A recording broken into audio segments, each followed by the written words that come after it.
प्रणाम आप सभी को। कैसे हैं आप सभी। आज मैं आपके लिए लेके आई हूँ एक बहुत ही प्यारी सी कहानी। और चलिए इस कहानी को सुनने से पहले हम महामंत्र गायत्री मंत्र का उच्चारण करें ताकि परम पूज्य गुरुदेव, वंदनीय माता जी और माँ गायत्री हम सभी को विवेक, धैर्य, साहस, उत्साह और वो सद्बुद्धि प्रदान करे जिससे हम अपने जीवन में अच्छे लक्ष्य की तरफ बढ़ते चलें। आइए, कमर गर्दन सीधी, सहज, हल्की सी मुस्कान, एक साथ एक स्वर में गायत्री मंत्र।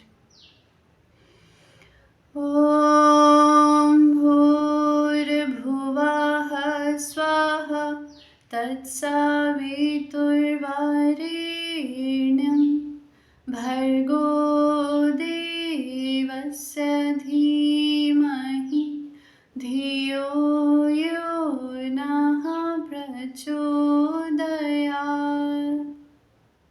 अपने हाथों को रब करेंगे, अपनी आँखों पे लगाएंगे और बहुत ही प्यार से मुस्कुराते हुए आँखें खोल लेंगे।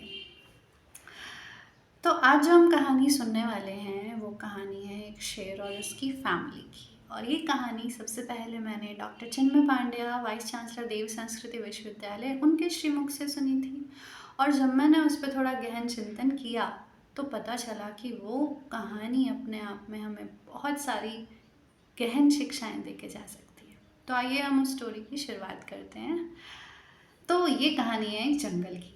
एक घने जंगल में एक शेर की फैमिली रहते थे। फैमिली में कौन कौन? एक शेर, एक शेरनी और उनके दो छोटे छोटे कप्स, छोटे छोटे शेर के बच्चे। उनकी अभी आंखें भी नहीं खुली थी, एकदम नन्हे नन्हे। तो वो बहुत अच्छे से उस जंगल में रहते थे एक फैमिली की तरीके से। एक दिन उन्हें पता चला कि उस जंगल में कटाई शुरू होने वाली है। क्यों?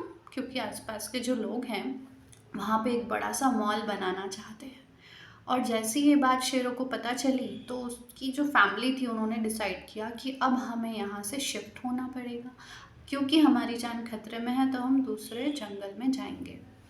और दोपहर में उन्होंने सोचा कि चलिए अब यहाँ से प्रस्थान करते हैं, शिफ्ट हो जाते हैं, लेट्स मूव ऑन।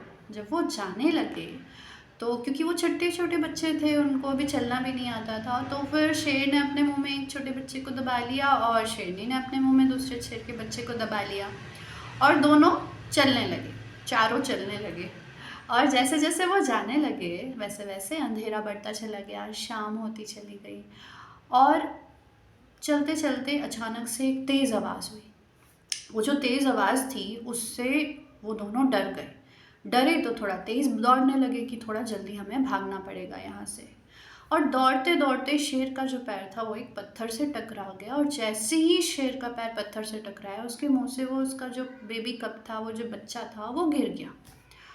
अब वो लोग ढूंढने लगे उस बच्चे को। वो छोटा बच्चा गड्ढे में गिर गया और अंधेरे का वक्त था तो वो उस बच्चे को ढूंढ नहीं पाए। तो वो थोड़ा निराश होके, परेशान होके आगे बढ़ गए, क्योंकि उन्हें अपनी जान भी बचानी थी।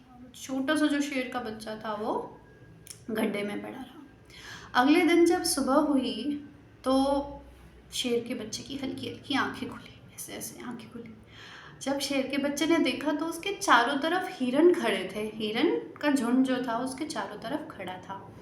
और हिरणों ने भी देखा ये कितना छोटा बेबी है, कैसे चलेगा, और इसके मम्मी पापा कहाँ गए। तो उन हिरणों ने डिसाइड किया कि हम इसको पाल लेंगे। और वो जो छोटा सा बेबी था उसने भी यही सोचा कि यही शायद मेरे मम्मी पापा हैं। तो फिर वो हिरण उस छोटे से बेबी कब को पालने लगे, उस शेर को पालने लगे, खेलने लगे आपस में, साथ में खाते, साथ में इधर उधर घूमते जाते। थोड़ा थोड़ा तो वो शेर का बच्चा था घास भी खाने लगा था उनके साथ रहते रहते। एक दिन क्या हुआ, ऐसे ही वो एक झुंड में जा रहे थे, खा पी रहे थे, तो पीछे से दहाड़ने की आवाज़ आई। किसके दहाड़ने की आवाज़ आई? बड़े से शेर के दहाड़ने की आवाज़ आई। तो वो जो शेर था, जैसे ही उसके दहाड़ने की आवाज़ आई, क्योंकि हिरन जो हैं उनको जैसे ही वो आवाज़ आई वो भागने लगे ज़ोर ज़ोर से। और जो वो छोटा सा बेबी कब था जो अब थोड़ा सा बड़ा हो गया था वो भी पीछे पीछे भागने लगा। आगे आगे हिरन भाग रहे हैं, साथ में वो छोटा बेबी शेर भी भाग रहा है, और पीछे वो शेर दहाड़ता हुआ कि आज तो एक हिरन जो है मेरा खाना बन के रहेगा। और जैसे ही उस शेर ने देखा कि अच्छा ये हिरन तो बहुत तेज़ भाग रहे हैं, फिर उन्होंने देखा अरे शेर भी भाग रहा है, तो उसका दिमाग ठनका कि हिरन भाग रहा है वो तो समझ में आता है, वो तो लॉजिकल है, पर ये जो छोटा सा बेबी शेर भाग रहा है, ये क्यों भाग रहा है भाई, ये तो शेर है, ये इसको मेरे से कैसा डर। तो शेर ने हिरणों को तो छोड़ दिया, बोला पहले मैं इसको पकड़ के देखता हूँ ये है क्यों भाग रहा है। तो शेर ने दौड़ के छलांग लगाई और उस बेबी शेर को पकड़ लिया। जैसे ही उस बेबी शेर को पकड़ा तो वो बेबी शेर घबरा गया, उसकी हार्ट बीट बढ़ गई और वो बोलने लगा नहीं नहीं नहीं, मुझे छोड़ दो, मैं हिरण हूँ, मुझे जाने दो, मुझे मत मारो। शेर बोलता रहा कि नहीं तू शेर है। बोला नहीं नहीं नहीं, मैं हिरण हूँ, मुझे छोड़ दो।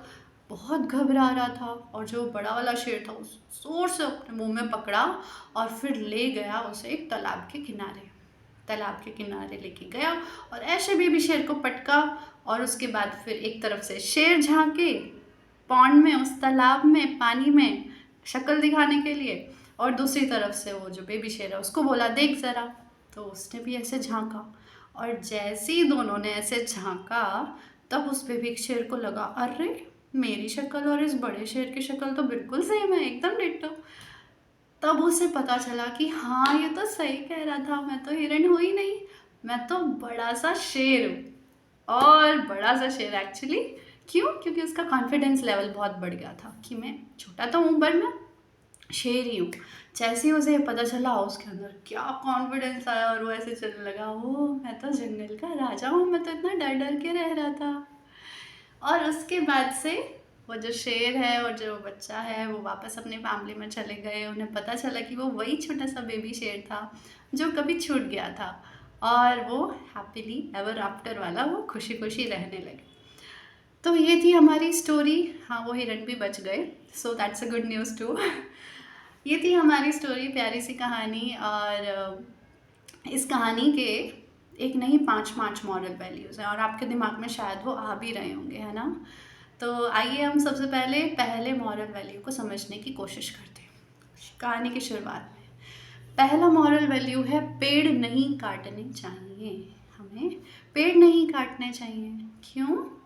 आप सभी जानते हैं कि हम सबका जीवन पेड़ों के कारण है और उनकी वजह से ही वो लंग्स हैं इस धरती का, उनकी वजह से ही हम जी रहे हैं। और एक तरफ हज़ारी जी जिन्होंने एक एक करके पेड़ लगा के हज़ारी बाग बना दिया, और हम हैं जो अपने अर्बनाइजेशन के लिए पेड़ काट रहे हैं। तो क्यों ना हम एक संकल्प करें कि हम सब अपने जन्मदिन पे कम से कम एक पेड़ लगाएं और उसको अपना मित्र मान के, अपना सखा मान के उसकी देखभाल करें, एक परिवार के सज्जन की तरह ही। ये था हमारा पहला मॉडल कि हमें पेड़ नहीं काटने चाहिए। दूसरा मॉडल है कि हमें दूसरों की हेल्प करनी चाहिए। यानी कि अगर किसी को ज़रूरत है हमारी तो हमें उसमें चूकना नहीं चाहिए, सिर्फ ज़रूरतमंदों को। अब जैसे हिरणों ने उस छोटे से बेबी शेर की हेल्प करी, इस तरीके से न जाने कितने सारे बच्चे अनाथ हैं, कितने सारे बच्चे जिन्हें भोजन नहीं मिल पाता है, शिक्षा नहीं मिल पाती है। क्या हम उन सब के लिए कुछ नहीं कर सकते? और बहुत सारे लोग जो चाहते हैं उनके पास एक बच्चा हो, क्या वो अडॉप्शन की तरफ नहीं जा सकते? तो आइए हम ये भी निर्णय लें कि हम छोटे बच्चों की शिक्षा के लिए ईच वन टीच वन जो हम अपनाएंगे, और आसपास जो भी आपको लगे छोटे बच्चे हैं उसकी आप जिस भी तरीके से सेवा कर पाएँ, उन्हें शिक्षा दे पाएँ, क्योंकि उन्हें अपने पैरों पे खड़ा करना है। ऐसा नहीं कि बस एक बार उनको पैसे दे दिए, नो, इट्स नॉट वैलिड। तो फिर दूसरा मॉडल है कि हमें दूसरों की सेवा करनी चाहिए। तीसरा मॉरल है कि हमें घबराना नहीं चाहिए, डरना नहीं चाहिए। अध्यात्म की राह इतनी आसान तो नहीं है। जहाँ पे समर्पण है तो अध्यात्म की राह में कहते हैं कि साहस नहीं दुस्साहस करना भी आना चाहिए। परम पूज्य गुरुदेव कहते थे कि मैं ढीले पीले लोगों का क्या करूँगा, उनके अंदर तो ऊर्जा ही नहीं है। और वो कहते थे कि अगर कोई डाकू जैसे अंगुलीमाल जैसे डाकू भी, उनके अंदर ऊर्जा है, कुछ करने का साहस है, उन्हें सिर्फ एक दिशा देनी है। और इस चीज़ को ध्यान में रखते हुए अगर हम आजकल के यंगस्टर्स और एडोलेसेंट जो हमारे बच्चे हैं उनकी बात करें तो उनके अंदर बहुत जज्बा है, बहुत ऊर्जा है, बस उन्हें डायरेक्शन देने की ज़रूरत है। तो आप सभी से निवेदन कि उन्हें थोड़ा सा डायरेक्शन दें कि अच्छा इस डायरेक्शन में आपको जाना है। कुछ अच्छी आदतें जो जीवन भर हमारे साथ रहें, कुछ ऐसी चीज़ें जिससे हम अपने मन को और अपने जीवन को और बेहतर बना सकें। तो डायरेक्शन देना। अब घबराहट की अगर बात हो ही रही है तो आप सोचेंगे यार इससे कैसे नहीं घबराएंगे, सांप आ गया फिर क्या करेंगे राइट। बट 2 प्रकार के स्ट्रेस होते हैं। अगर हम स्ट्रेस की बात करें, एक डिस्ट्रेस होता है, एक यू स्ट्रेस होता है। साइकोलॉजी भी थोड़ी सी आ रही है इसमें। तो जो डिस्ट्रेस होता है वो होता है नेगेटिव स्ट्रेस जो हमारी परफॉर्मेंस को डाउन कर देता है, और एक होता है यू स्ट्रेस जिसे कहते हैं पॉजिटिव स्ट्रेस। एग्जाम्पल के साथ मैं आपको बताने की कोशिश करती हूँ। जैसे कोई बच्चा है, अगर उसका एग्ज़ाम है तो उसे थोड़ा स्ट्रेस होना ज़रूरी है, जिससे हम यू स्ट्रेस बोलेंगे। क्योंकि अगर उसे वो थोड़ा सा यू स्ट्रेस नहीं होगा तो वो पढ़ेगा ही नहीं कि अच्छा एग्ज़ाम भी है, पढ़ना भी है। सो वो यू स्ट्रेस जो है वो आपकी परफॉर्मेंस को अपग्रेड करेगा। जब लगेगा कि हाँ we have to do something, we have to act upon it. दूसरी ओर जहाँ डी स्ट्रेस है, तो जब वो लेवल बहुत हाई हो जाता है स्ट्रेस का तो डी स्ट्रेस आता है जो परफॉर्मेंस को भी डाउन करता है, साथ ही साथ हमारी हेल्थ को भी अफेक्ट करता है। तो हमें डी स्ट्रेस में नहीं जाना है, यू स्ट्रेस के साथ अपने जीवन को चलाना है। और स्ट्रेस को कम करने के लिए कोई छोटा मोटा उपाय, गायत्री मंत्र, माइंडफुल ब्रीदिंग, श्वास प्रश्वास, बहुत सारे उपाय हैं। आप एक तो अपनाइए और अपने जीवन को बदलते हुए देखिए। आते हैं हम अपने चौथे मॉरल पे। नेक्स्ट मॉरल क्या है? नेक्स्ट मॉरल है जैसी संगत वैसी रंगत। आपने देखा कि वो जो हिरण थे और जो छोटा सा शेर था, जब वो छोटे शेर ने ये सोचा कि यही मेरी फैमिली है तो उनके साथ रहने लगा, उनके साथ भागने दौड़ने लगा, उनके साथ रहन सहन भी चेंज हुआ, माइंडसेट भी चेंज हुआ, उसके अंदर वो कॉन्फिडेंस भी नहीं था, प्लस घास भी खाने लगा, वो भी हमने देखा है ना। तो इस बात का हम ध्यान रखें कि क्या हमारी संगति अच्छी है, क्या हम जिन लोगों के साथ रह रहे हैं क्या उनके टाइप ही हमें बनना है, क्या वैसे ही विचार हमें अपनाने हैं। इसके अंदर भी कुछ चीज़ें और आती हैं, वो ये कि जो लेवल होते हैं हमारे बात करने के या फिर हमारे सोचने समझने का, क्या हम इवेंट्स के बारे में बात करते हैं या दूसरे लोगों के बारे में बात करते हैं, उसने ये किया उसने ये किया, या चुगलखोरी करते हैं, या फिर हम आइडियोलॉजी की बात करते हैं और उससे भी हाई उस आइडियोलॉजी को कैसे इम्प्लीमेंट किया जाए और कैसे प्रोडक्टिविटी लाई जाए अपने जीवन में और दूसरों के जीवन में, उस पर विचार करके एक्ट करते हैं। तो हमें देखना होगा कि हम किस लेवल पे हैं और हमें किस लेवल पे जाने की ज़रूरत है। क्योंकि जो मनुष्य वर्ड है मन से बना है, यानी कि सभी प्राणियों में श्रेष्ठता जो है वो मनुष्य में है।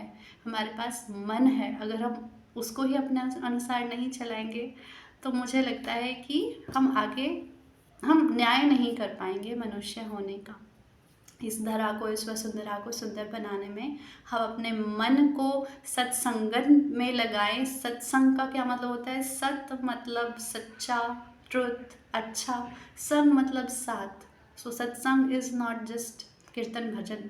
सत्संग का मतलब होता है अच्छे लोगों के साथ, अच्छे विचारों के साथ, भगवान के साथ संग, जिसे उपासना कहते हैं, साथ ही साथ अच्छी पुस्तकों के साथ स्वाध्याय, सत्संग।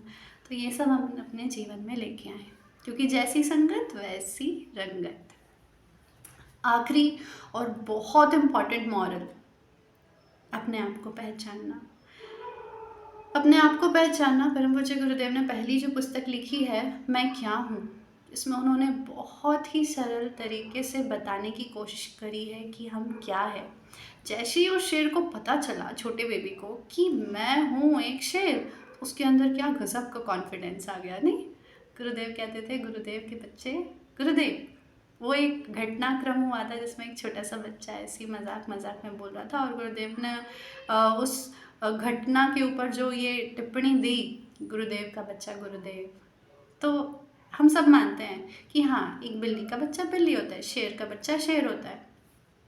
आप सभी से एक क्वेश्चन, क्या हम भगवान के बच्चे नहीं हैं? हम हैं भगवान के बच्चे। पर फिर आप ये मत सोचिएगा या हम ये नहीं सोचेंगे अच्छा हम भगवान हैं, क्योंकि वो जो छोटा सा बेबी है वैसे ही हम भी छोटे से हैं।